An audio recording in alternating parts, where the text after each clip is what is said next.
With less than a week to go before voters head to the polls, allegations of voter fraud have begun popping up all across the country. Now, according to our Fox affiliate in Nevada, early voters in Boulder City claim that when they went to cast their early voting ballots on Monday, Senator Harry Reid's name was already checked on the electronic voting machines. But Nevada election officials insist that people might have touched the screen by accident. And in Florida, a Daytona Beach City Commissioner, Derek Henry, and his campaign manager were arrested today. Now, the pair face multiple voting violations for allegedly committing absentee ballot fraud. Now, investigators say the two men requested 92 absentee ballots in an attempt to boost Henry's re-election bid. And in Houston County, Alabama officials are investigating if absentee ballots have been requested fraudulently. Now, the county circuit clerk said that the handwriting on some of the absentee ballots appear to match the writing on other ballot requests. So one has to wonder, how many more cases will we hear about before next Tuesday? And joining me now with reaction is the author of the #1 New York Times bestseller, Culture of Corruption. Michelle Malkin is back. Michelle, what a shock. Voting fraud. Yeah. Also not a shock, Sean, is the fact that the whitewashers at the New York Times and government-subsidized National Public Radio are doing everything that they can to downplay and poo-poo any of these reports that are cropping up all across the country. They'd like to bury their heads in the sand. They'd like the electorate to try and pretend that we didn't have the last 2 years of acorn shenanigans. And guess what?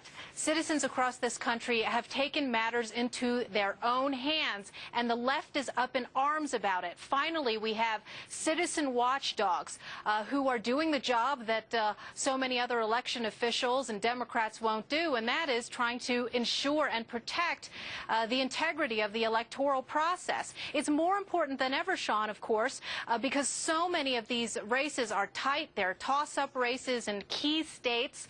And look, we're dealing with leftists who have a by any means necessary mentality. It's time people fought back. And guess what the reaction from the White House and the Democrats is? It's to demonize these citizen watchdogs. All right, we know how close, in particular, Nevada would be. And by the way, the same county where Rory Reid is on the commission. So just a side note to that. I'm not making any allegations, and I mean that sincerely. But, is it believable when you have multiple people saying, well, the machine's sensitive. You probably just touched the wrong part of the machine? Well, there may be certain cases where that might be true, but I think that there have been enough problems with these machines. And look, it's not just Republicans who have called attention to them. We heard endlessly from Democrats and liberals and progressives during the Bush era complaints about these voting machines. And all of a sudden, they've dropped those complaints, and now they have complete, full trust in them. Come on, let's stop playing games here. Either you believe in election integrity or you don't. And clearly, the people who are attacking citizen watchdogs. There's a group now in Minnesota called Minnesota Majority that has been very concerned about fraud in their elections there. And so now they're training citizens. They've got videos.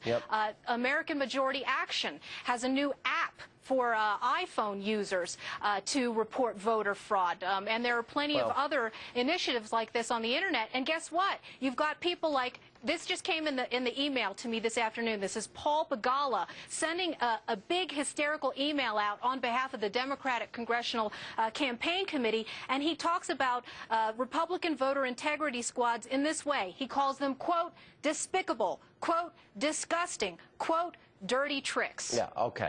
Because people want integrity in the voting system.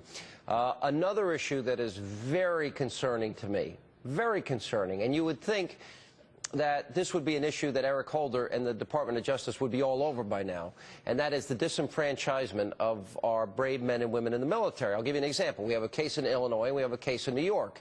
In New York, there was a September, I believe, 17th deadline for the election board, canvassing board, to send out the ballots to overseas military guys. They asked for an extension to October 1st. They got the extension. Comes mid-October, the ballots still weren't sent out, which means it's virtually impossible for those ballots to get back in time to actually count for the election. Now, if we're going to send these guys over to fight for us, and then we don't guarantee their vote, and the government doesn't even get involved in that case, you got to ask yourself, what is going on? Yeah, what is going on? We've got the same problem here in Colorado. Of course, even in Colorado Springs, where I am, I've heard from many members of the armed forces who've been having problems with their ballots as well. This is a systemic problem. J. Christian Adams, the whistleblower who used to work for the Department of Justice, has been on this and is trying to do his best and use his legal resources to protect our military's right to vote. Where is the Department of Social Justice and the Attorney General, Eric Holder, on this? Where apparently, as we know, they're far more interested in protecting the new Black Panther Party thugs who are intimidating people at the polls than they are with military people who are trying to get to the polls. All right, Michelle Malkin, appreciate it. And by the way, once again, a happy birthday that you had last week. Thank you. All right.